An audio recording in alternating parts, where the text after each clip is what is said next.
Hey there, I'm Sarah A. Chrisman, the author of The Tales of Chetzemoka. And I'm Gabriel Chrisman. And today we're going to read you some etiquette advice for married couples. This originally comes from a 19th century etiquette guide, and it's reprinted in my etiquette guide, True Ladies and Proper Gentlemen.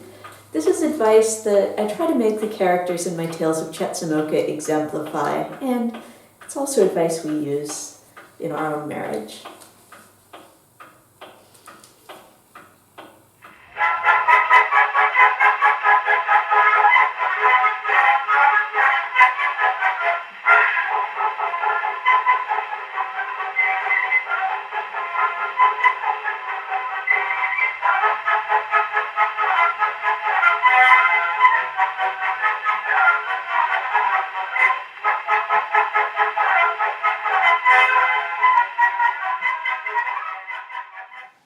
Etiquette between husbands and wives.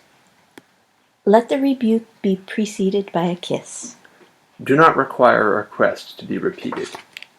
Never should both be angry at the same time. Never neglect the other for all the world beside. Let each strive to always accommodate the other. Let the angry word be answered only with a kiss. Bestow your warmest sympathies in each other's trials. Make your criticism in the most loving manner possible. Make no display of the sacrifices you make for each other. Never make a remark calculated to bring ridicule upon the other. Never deceive. Confidence, once lost, can never be wholly regained. Always use the most gentle and loving words when addressing each other. Let each study what pleasures can be bestowed upon the other during the day. Always leave home with a tender goodbye and loving words. They may be the last. Consult and advise together in all that comes within the experience and sphere of individuality. Never reproach the other for an error which was done with a good motive and with the best judgment at the time. The husband's duty. A very grave responsibility has the man assumed in his marriage. Doting parents have confided to his care the welfare of a loved daughter, and a trusting woman has risked all her future happiness in his keeping. Largely will it depend upon him whether her pathway shall be strewn with thorns or roses. Let your wife understand fully your business. In nearly every case she will be found a most valuable adviser when she understands all your circumstances. Do not be dictatorial in the family circle. The home is the wife's province. It is her natural field of labor. It is her right to govern and direct its interior management. You would not expect her to come to your shop, your office, your store, or your farm to give orders how your work should be conducted. Neither should you interfere with the duties which legitimately belong to her. If a dispute arises, dismiss the subject with a kind word, and do not seek to carry your point by discussion.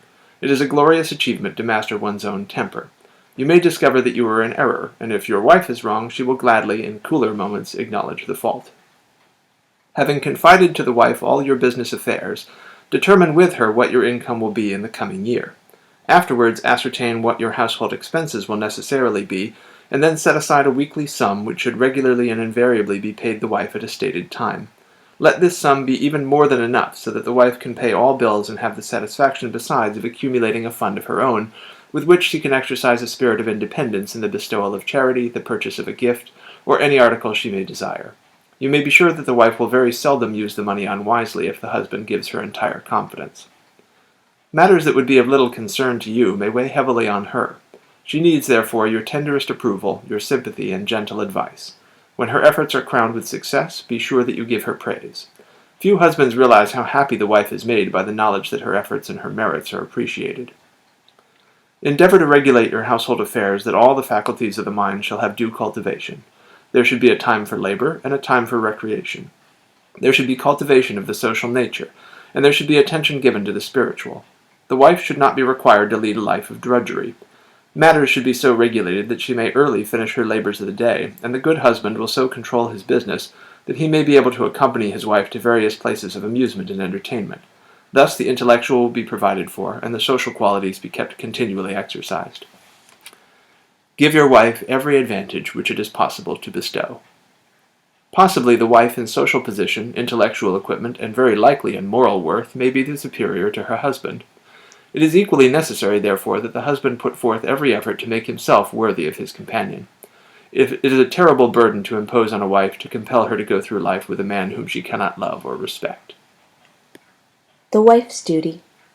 Never should a wife display her best conduct, her accomplishments, her smiles, and her best nature exclusively away from home. Be careful in your purchases. Let your husband know what you buy and that you have expended your money wisely. Let no wife devote a large portion of her time to society work which shall keep her away from home daytimes and evenings without the full concurrence of her husband. Beware of entrusting the confidence of your household to outside parties. The moment you discuss the faults of your husband with another, that moment an element of discord has been admitted which will one day rend your family circle. If in moderate circumstances, do not be overambitious to make an expensive display in your rooms. With your own work you can embellish at a cheap price, and yet very handsomely if you have taste. Let the adornings of your private rooms be largely the work of your own hands.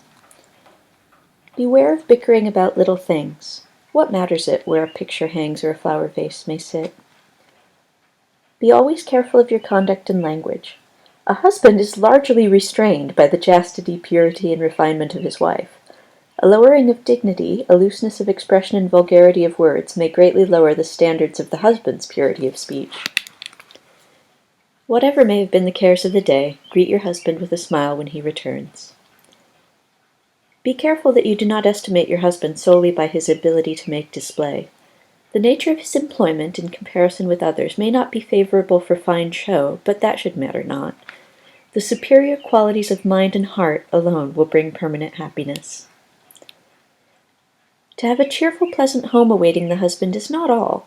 A man does not alone require that his wife be a good housekeeper. She must be more.